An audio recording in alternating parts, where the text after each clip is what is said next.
Entrepreneurship, now that's a word we're hearing more and more of, every single day. And as the world is starting to become more entrepreneurial, and as the world enters the entrepreneurial bubble, it seems like everybody's creating a startup. Everybody, every other person's, creating a business. It seems that, becoming an entrepreneur and, setting your life towards success is in entrepreneurship.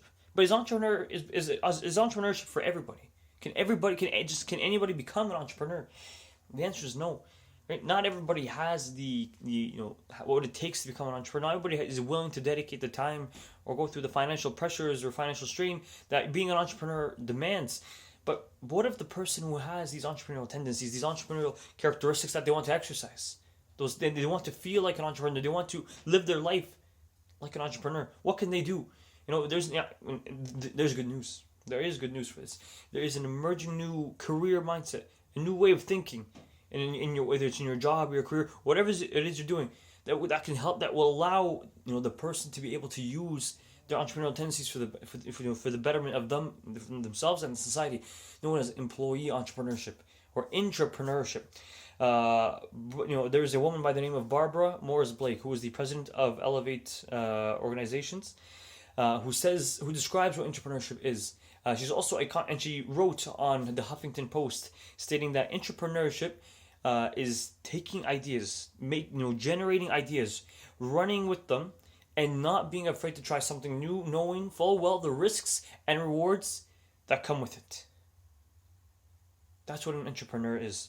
And if you notice, it's not too much different than an entrepreneur.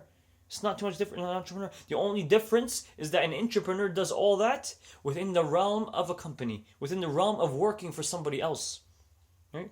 Whereas an entrepreneur is working with for themselves, for their own company. But it has almost the exact same characteristics. But now we know what entrepreneur is now. We know what an entrepreneur does, what they do, what the characteristics that describe it. But how can we become entrepreneurs? What are some steps we can take to become entrepreneurs? And now, through thinking through that question, I've developed what I call the 3 strives. The 3 things we should strive for in order to become successful entrepreneurs. The first one, striving to be authentic.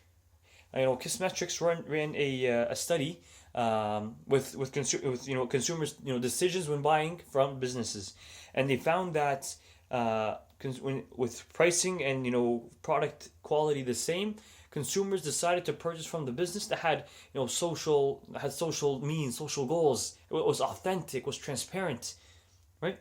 And this is in terms of businesses, but we can take this right down to the individual level. We can take this right down to the individual level, where when the individual is authentic and the individual shows integrity, right? Their employers wish to invest more in them, wish to come to them for the company's development, right? So being authentic is one way to help you get there.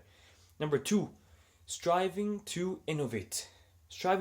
An entrepreneur, as soon as they get hired or they go into a company, they look at the company through the eyes of a CEO. They look at the company and they see what is it that the company is doing now, where is it the company wants to go, and how can I help them get there?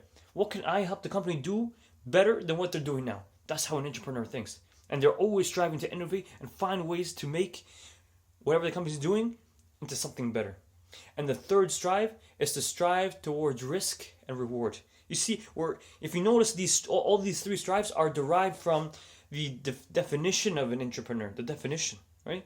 And the 3rd one, striving for risks and reward, is that the entrepreneur should not be afraid to take risks. The entrepreneur should not be afraid to, try something new, go and take, and knowing full well what the risks are, right? And going through and seeing the project to the end, and then reaping the rewards afterwards. If we can apply these 3 striving methods into our careers, into our jobs, then we can become successful entrepreneurs, and we will add a whole new level of meaning to our careers. So to recap, an entrepreneur is essentially an entrepreneur, but on the inside. It's like you can think of them as the entrepreneur on the inside, doing the inside job, right? Where they innovate new ideas, and they run with them, and they're not afraid to try something new, take risks, and go through these rewards. And we also talked about and covered how to get us started to becoming successful entrepreneurs, we need to strive in 3 ways: striving to be authentic, striving to innovate, and striving towards taking risks and rewards. And it's the amazing thing about entrepreneurship is it's a win-win situation. When you become an entrepreneur, you not only invest in developing yourself and becoming the best version of yourself, but you're also propagating that and expanding that to the organization and to the people around you. And when the people around you in the organization sense this energy, they themselves start to succeed, and this will create a successful society as a whole, and this will end up giving everybody a chance to win. And whether we're entrepreneurs or whether we're entrepreneurs, we all end up working together at the end of the day to make a positive change. So, you're not cut out to be an entrepreneur? Think about being an entrepreneur. I'll see you next time. Thank you.